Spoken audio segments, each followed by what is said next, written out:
22장부터 24장이 이제 발람의 이야기로 돼 있어요. 발락과 발람의 이야기로. 그래서 한 장만, 성경에서 한 절만 딱 나와도 그 의미가 있고 귀중한 말씀인데, 지금 3장에 걸쳐서, 민수기에서 그것도 3장에 걸쳐서 비슷한 내용을 3번 반복하잖아요. 3번 축복하라고 하는데, 3번 저주하라고 하는데, 네, 이해하세요? 네, 저주하라고 하는데 축복을 해버리는, 그것을 지금 3번을 반복하잖아요. 자, 그렇게 반복되어지는 모습을 또 일부러 이렇게 3장에 걸쳐서 기록된 이유가 분명히 있을 것이다라는 것, 목사님들이 여러 번 얘기하셨고요. 아마 우리는 그것을 볼 수 있어야 한다라는 것이죠. 왜 그렇게 이야기를 하고 있을까요? 여러 가지 많은 이야기를 할 수 있겠지만 가장 확실한 것은 이건 것 같아요. 발람이 성경에서 그냥 단순히 한 악인이다, 거짓 선지자다, 그것을 강조하기 위한 것은 아니라는 것이죠. 그렇게 하려면 한 절, 많아야 한 장만 해도 충분히 그것을 이야기할 수 있었을 것 같아요.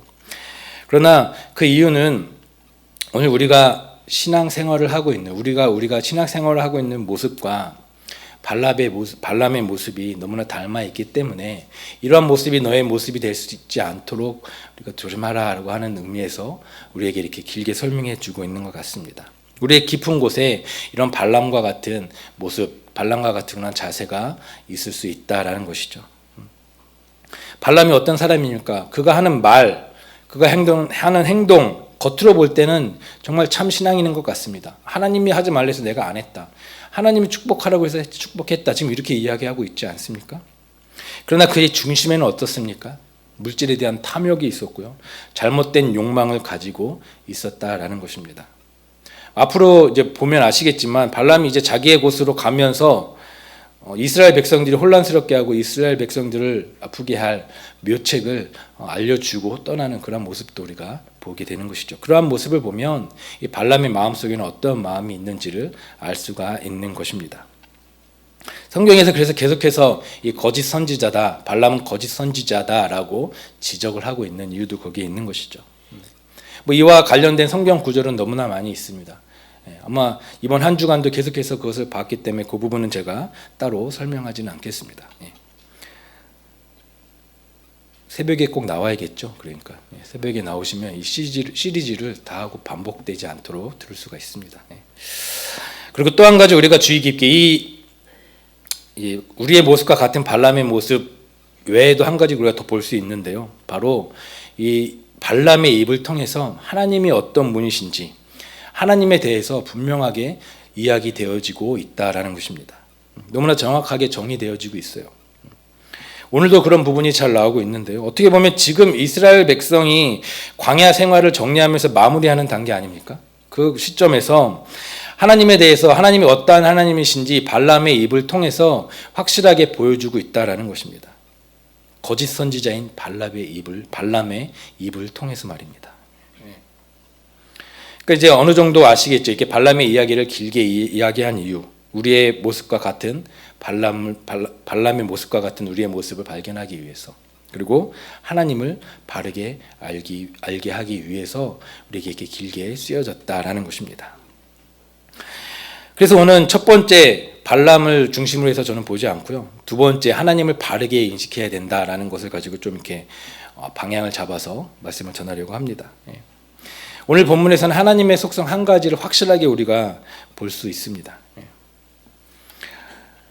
너무나 중요한 부분이에요. 아까도 말씀드렸지만 이 부분을 잘 정리했으면 좋겠습니다. 그래서 오늘 제목이 뭐예요? 하나님은 하고 뒤에 제가 제목을 뭘 붙일까 고민하다가 그냥 점점점으로 했습니다. 왜요?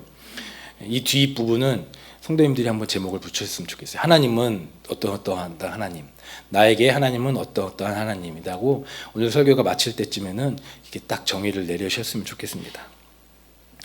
자, 모압 왕 발락이 어땠습니까? 발람을 데려와서 이스라엘 백성을 저주하고자 했지만 3번이나 모두 실패로 돌아가고 맙니다. 저주는커녕 축복을 하게 되어지고 있죠. 그 정도 되니까 3번이나 이제 이렇게 당하고 나니까 발락도 이제 한계를 느끼고 발람에게 이제는 돌아가라라고 이야기를 합니다. 11절에 보시면 발락이 발람을 향해서 이야기하는 것 중에서 이렇게 이야기하죠. 이제 그대의 곳으로 달아나라. 이제 그대의 곳으로 달아나라라고 이렇게 이야기하고 있습니다. 사실 이게 원어적인 의미로 보면 정중하게 이제 그만해도 될 것 같아요. 가십시오. 이게 아닙니다. 살고 싶으면 빨리 사라져라. 네가 살고 싶으면 이제 빨리 사라져라. 빨리 가버려라. 이러한 의미로 지금 이야기하고 있는 것이죠. 그만큼 지금 이 발락의 마음이 많이 화가 나 있다라는 것을 보여줍니다. 그러면서 하는 말이 내가 너를 존귀하게 만들어 주려고 했는데 저주만 했다면 너를 존귀하게 만들어 주려고 했는데 그렇게 하지 않았으니까 그냥 빨리 가버려. 이렇게 이야기한 것입니다. 그러자 그 이야기를 들은 발람이 이야기를 합니다. 13절에 보시면 가령 발락이 그 집에 가득한 임금을 내게 줄지라도 나는 여호와의 말씀을 어기고 선악간에 내 마음대로 행하지 못하고 여호와께서 말씀하신 대로 말하리라 하지 아니하였나이까 라고 13절에 이야기를 하고 있습니다. 내가 여호와께서 말씀하신 대로 지금 얘기하겠다고 하고 오지 않았느냐라고 하면서 그렇게 반론을 펴고 있는 것이죠. 그러면서 이제 14절 이후로 쭉 보면 이후에 일어난 일들, 이제 어떤 예언적인 모습을 우리에게 보여주고 있습니다. 좀 대표적으로 17절의 말씀이 나오는데요. 17절의 말씀을 보시면 내가 그를 보아도 이때의 일이 아니며 내가 그를 바라보아도 가까운 일이 아니더라. 한 별이 야곱에게서 나오며 한 규가 이스라엘에게서 일어나서 모압을 이쪽에서 저쪽까지 쳐서 무찌르고 또 셋의 자식들을 다 멸하리로다 라고 이야기하고 있습니다. 이 발람은 지금 바로 앞의 일이 아니라 먼 미래에 있을 일에 대해서 예언을 하고 있는 것입니다. 이스라엘에서 한 사람이 나와서 모압을 이쪽에서 저쪽까지 쳐서 무찌르고 또 셋의 자식들을 다 멸할 것이다 라고 예언한 것은 이것은 누구를 예언한 것입니까? 다윗을 예언한 것이죠. 다윗. 그리고 궁극적으로 보면 예수님에 대한 예언이 되는 것입니다. 그러니까 다윗이 이제 모압으로 대표되어지는 모든 이방 나라들을 멸하게 될 것이고 예수님께서는 하나님을 대적하는 모든 믿지 않는 세력들을 무찌르게 될 것이다 라고 지금 발람은 예언을 하고 있는 것입니다. 그리고 18절 이후에는 그런 나라들을 이야기하는데요. 에돔, 아말렉, 겐, 가인 족속, 아수르에 대해서도 이야기를 합니다. 이러한 족속들 나라들은 무엇입니까? 하나님 나라의 백성들을 대적하는 어떤 세력들을 대표하는 나라들이죠. 이 나라들이 어떻게 되어집니까? 한때는 잘 나가는 것처럼 보입니다. 비록 한동안은 잘 나가는 것처럼 보일진 모르지만 결국에는 모두 다 멸망할 것이다 라고 지금 예언을 하고 있는 것입니다. 그럼 지금 그 이야기를 쭉 오늘 본문 마지막에 해주고 있습니다. 특히 이제 24절을 보시면 또 하나가 나오는데요. 24절을 보시면 기띔 해변에서 배들이 와서 아수르를 학대하며 에벨을 괴롭힐 것이나 그도 멸망하리로다 하고 라고 이야기합니다. 기띔 해변에서 배들이 와서 아수르를 학대하며 에벨을 괴롭힐 것이나 그도 멸망하리로다. 여기서 에벨을 괴롭히다라고 했는데요. 에벨이라고 하는 것은 건너온 자라는 의미입니다. 그러니까 히브리인의 그런 말의 어원이 되는 것이죠. 히브리인. 그러니까 이스라엘 백성들을 이야기하는 것입니다. 에벨. 그리고 아수르는 잘 아시는 것처럼 북이스라엘을 멸망시킨 나라죠. 그리고 기띔 해변에서 배들이 왔다고 하는데 이 기띔이라는 것은 노아의 세 아들 가운데 야벳의 손주입니다. 그래서 오늘날은 키프로스 섬이라고 하는데요. 성경에서 나오는 이름으로는 구브로 섬에 살고 있었던 사람들을 이야기하는 것이죠.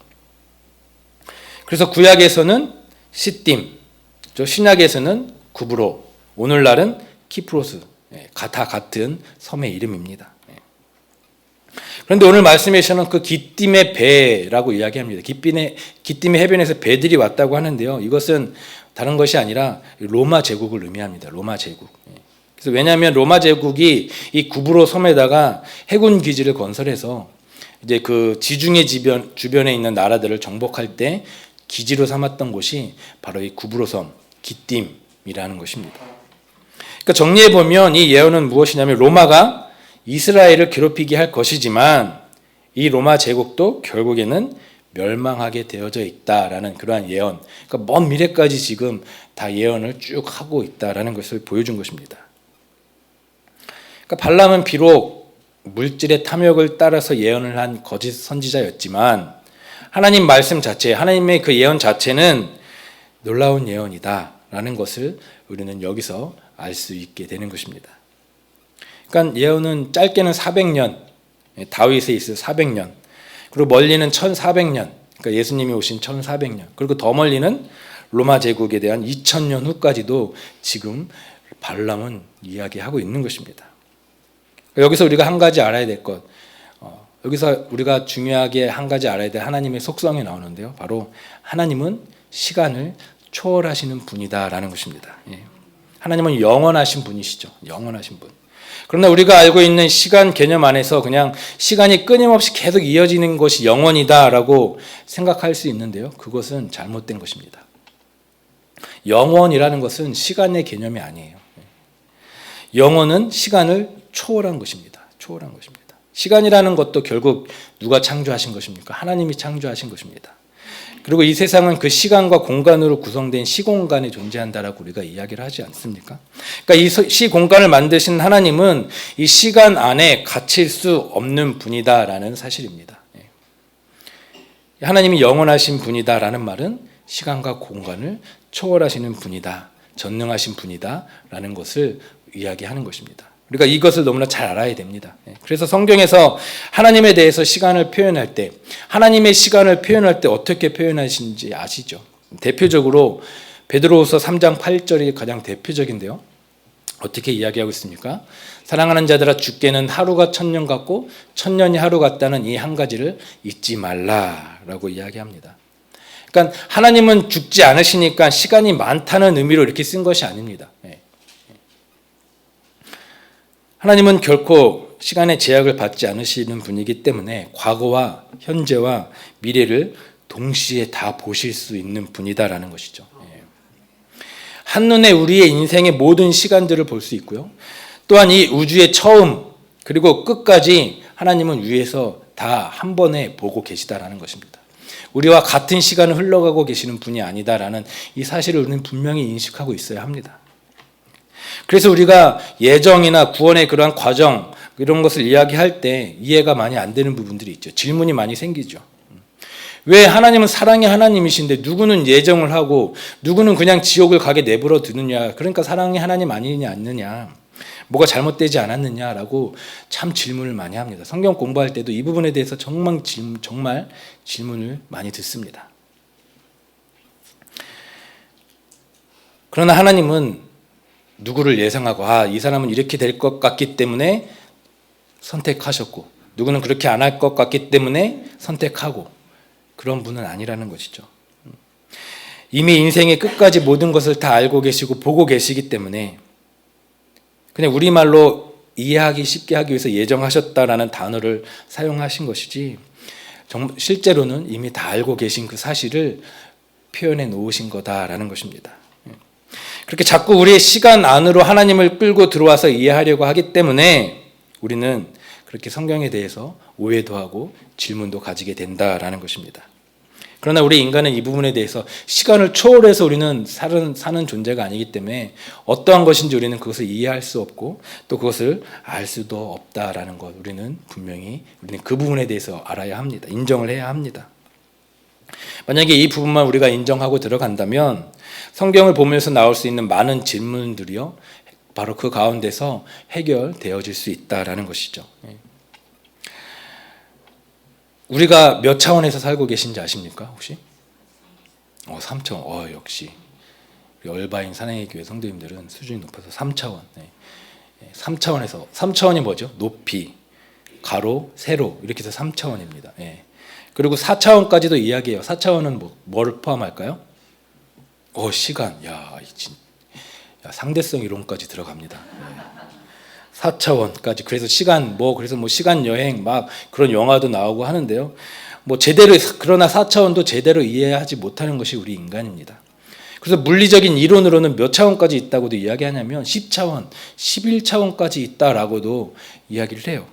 그러나 우리는 절대로 이해하지 못할 영역이죠. 거기까지는. 우리 4차원도 제대로 이해하지 못하는데. 그런데 우리가 상상하는 그 이상의 차원에 계시는 하나님이 바로 우리 하나님이시고 그 하나님을 내가 100% 이해할 수 있다, 내가 100% 알고 있다라고 하는 것은 불가능하다라는 것입니다. 그래서 우리에게 주신 것이 있죠. 하나님이 무엇을 주셨습니까? 성경을 주셨습니다. 그나마 우리에게 그 성경을 주셔서 우리가 그만큼이라도 하나님을 이해하고 알고 있다라는 것입니다. 그만큼이라도 우리가 이해할 때 우리에게는 넘치는 구원의 은혜가 임하는 것이고요. 그 자체가 우리를 사랑하시는 하나님이시기에 가능한 것임을 우리는 알고 인정해야 한다라는 것이죠. 이것이 바로 믿음입니다. 믿음. 이러한 시간을 초월하시는 하나님이시기 때문에 가능한 것이 신실하신 하나님도 또 이렇게 연결이 됩니다. 신실하신 하나님. 하나님이 한번 약속하셨다. 그 약속하신 것은 분명히 지키신다라는 의미는 그냥 하나님이 그 약속을 지키기 위해서 애쓰시는 것이 아니라 하나님이 보실 때는 이미 다 이루어진 것을 보고 계시기 때문에 그 약속은 분명히 이루어질 수밖에 없다라는 것. 그것이 바로 신실하신 하나님이라 하는 것이죠. 예. 그렇기 때문에 발람과 같은 거짓 선지자의 입에서 나온 말이라고 해도 그렇게 신실하신 하나님께서 말씀을 주시면 그 입을 통해서 다윗에 대한 또 예수님에 대한 놀라운 예언들이 나올 수 있는 이유가 되어진다라는 사실입니다.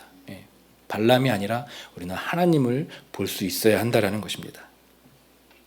발람이 아무리 영적으로 민감한 자라고 해도 아무리 영적으로 어떤 능력이 있는 자라고 해도 아마 자신이 하는 말이 무슨 말인지 아마 하나도 몰랐을 것입니다. 그냥 하나님이 이렇게 들려주셨으니까 그냥 이야기를 한 것이지 이게 무슨 의미다라고 깨닫지는 못했을 것입니다. 따라서 우리는 사람에 주목하는 것이 아니라 하나님의 말씀에 주목을 해야 합니다. 그래서 이렇게 강단 앞에서 말씀을 전할 때에도 늘 이야기하지 않습니까? 말씀을 전하는 자를 보는 것이 아니라 선포되어진 하나님의 말씀에 집중해야 한다. 그러니까 저 같은 부족한 사람도 앞에서 말씀을 전하는 거 아니겠습니까? 이 사실만 알아도 사람에 의해서 흔들리는 교회가 아니라 하나님의 그 온전한 교회를 바로 세워갈 수 있고요. 또 교회 안에 들어온 다른 복음들을 분별할 수 있는 지혜도 여기서부터 생길 수 있다라는 것입니다. 그러한 모든 일들을 감당하며 그러한 축복을 누릴 수 있는 우리 성도님들이 되어지시기를 바랍니다. 그런데 저는 이 발람을 볼 때마다 정말 안타까운 점이 있는데요. 이러한 놀라운 예언을 하고서 또 이러한 하나님의 음성을 듣고서도 돌아서지 않았다라는 것. 그것이 정말 놀랍기도 하고 안타깝기도 합니다. 발람은 지금 어떻게 하고 있습니까? 오늘 마지막 절에 보시면요. 발람이 일어나 자기 곳으로 돌아가고 발락도 자기 길로 갔더라. 발람이 일어나 자기 곳으로 돌아갔다라고 이야기를 합니다. 자기 곳이 어떤 곳입니까? 다시 그 악인의 길, 악한 길, 그릇된 길로 다시 갔다라는 것입니다. 만약에 발람이 이런 일들을 겪으면서 그런 하나님을 경험하면서 하나님에 대해서 바로 알았다면 그 마음에 물질에 대한 탐욕이 없었다면 참된 선지자였다면 그는 자신이 한 그 예언의 말씀을 기억하면서 이스라엘 백성들과 함께하고 또 그 가운데 하나님을 함께 섬기면서 나아갔을 것입니다. 그리고 그 정도의 영적인 능력이 있었다면 그러한 영적인 민감한 그러한 영적인 영역이 있었다면 하나님의 더 큰 일에 분명히 쓰임받지 않았을까 그렇게 생각해 보게 되어집니다. 그래서 우리는 이를 통해서 이 발람의 모습을 통해서 악인들의 특징을 보게 되어지는 것이죠. 하나님이 알려주시고 깨닫게 해주시고 은혜를 주셔도 죽을 병에서 고쳐지고 또 결국 고쳐진다고 해도 결국 자기가 본래 있던 자기 곳으로 돌아가는 것이 악인의 특성이다라는 것입니다. 그리고 저번 주 김성태 선교사님이 오셔서도 이야기하지 않았습니까? 캄보디아 땅의 사람들 예수의 이름으로 병이 고쳐지고 귀신이 나가고 하나님의 놀라운 능력을 아무리 많이 경험한다고 해도 당장은 돌아오는 것 같이 보이지만 결국에는 다시 자기의 곳으로 돌아가는 그러한 모습들을 많이 보았다라고 간증하셨습니다. 무슨 말입니까? 말씀을 통해서 하나님을 바로 아는 것이 정말 중요하다라는 것을 말씀하는 것이죠. 말씀이 없다면 다 양 같아서 그릇 행하여 각기 제 길로 갈 수밖에 없는 존재가 바로 저와 여러분들이라는 사실을 우리는 인정을 해야 합니다. 근데 여기에 괜한 자신감을 가져서는 안 됩니다. 나는 안 그래. 나는 안 그럴 거야. 나는 이겨낼 수 있어. 말씀이 없어도 돼. 그런 분은 안 계시겠죠. 말씀이 없으면 안 되는 존재가 바로 우리들입니다. 그래서 우리는 찬양도 하지 않습니까? 굳게 서리 영원하신 말씀 위에 굳게 서리. 우리가 굳게 서야 할 곳은 내 경험 아니면 교회에 몇 년 다닌 것 아니면 내 직분 아니면 내가 맡은 사역들 내가 드린 어떤 헌금 아니면 선교지에 내가 이렇게 많이 다녀왔던 그런 곳에 내가 굳게 서면은 안 되겠죠. 물론 이것들 다 중요합니다. 필요합니다. 그러나 우리가 굳게 밟고 있어야 할 것은 바로 말씀이다라는 것을 우리는 잊어서는 안 될 것입니다. 말씀 위에 올바른 믿음을 세워가시고, 말씀 위에 하나님을 만나는 경험을 쌓아가시고, 말씀 위에 직분을 갖고, 말씀 위에 헌금을 하시고, 말씀 위에 선교지 많이 다녀오시고, 말씀 위에 맡겨진 사역들을 잘 세워가실 수 있는 저와 여러분들이 되어지시기를 바랍니다.